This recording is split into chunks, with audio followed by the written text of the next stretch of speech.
یاد رہے اللہ کے نبیوں کا وسیلہ دینا یہ تو قرآن ثابت ہے اور نبی پاک علیہ السلام کے فرمان سے ثابت ہے. نبی پاک علیہ السلام نے دعا میں بتایا کہ تم میرا نام لے کے اللہ کی بارگاہ میں وسیلہ پیش کرو. اور پھر اس سے بھی بات یہ کہ حضرت عثمان بن حنیف رضی اللہ عنہ دل کی بنائی کا وسا گئی. سیدنا عثمان رضی اللہ عنہ کا دور ہے. کتنا دور ہے؟ سیدنا عثمان رضی اللہ عنہ کا دور ہے. ایک بندے کو کوئی کام تھا سیدنا عثمان رضی اللہ عنہ سے. میری بات ہے حضرت عثمان رضی اللہ عنہ تھے رضی اللہ عنہ حکومت چلاتے تھے. حکومت چلانے میں بڑی مشکلات ہوتی ہیں. ٹائم میں میرا ملاقات کرنا مطلب بڑا پریشان تھا کہ میں نے ان سے ملاقات کر کے میرے سے اور ان کے پاس ٹائم نہیں. اس نے جناب عثمان بن حنیف سے بات کی کہ میں بڑا پریشان ہوں, میں نے ان سے بات کی مجھے ٹائم نہیں دے رہے. اور انہوں نے یہی دعا سکھائی کہ یہ دعا مانگو انشاءاللہ ٹائم ملے.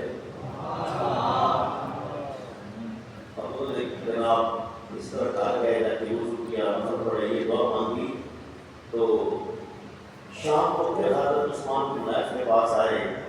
کہا کہ آپ کرتے تھے جب حضرت امیر المومنین عثمان رضی اللہ عنہ کے دریا پر سے پہنچے نا جو دروازے پہ دربار تھا اس نے جناب بازو پکڑا سیدھا عثمان کو اپنی پاس لگنے لگا. ٹھیک ہے بولے تو کبھی تلامی کے درمیان ہوتا ہے. بولے تو کبھی تلامی کے درمیان ہوتا ہے. حضرت عثمان رضی اللہ عنہ میں سیدھا پہنچ گیا. یہ اس دعا کا اثر ہے. اس دعا کا بولیے اس دعا کا اثر اس کا مطلب یہ ہے وہ دعا جو نبی پاک علیہ السلام نے سکھائی تھی وہ حضرت عثمان رضی اللہ عنہ کے دور میں کی گئی. وہ دعا اس وقت کام آئی. تو آج بھی اگر یہ دعا کی جائے تو انشاءاللہ آج بھی اللہ تبارک و تعالیٰ کا درد ضرور ہوگا. اور جو بھی دل میں ایک تمنا ہوگی, خواہش ہوگی, اللہ تعالیٰ اپنے محبوب علیہ السلام کے وسیلے سے, کیونکہ اللہ اپنے محبوب علیہ السلام کا وسیلہ جو ہے رد نہیں کرتا.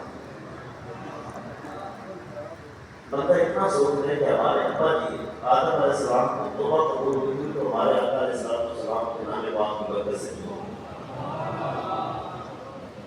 ابا جی کی مشکل حال ہوگی تھی تو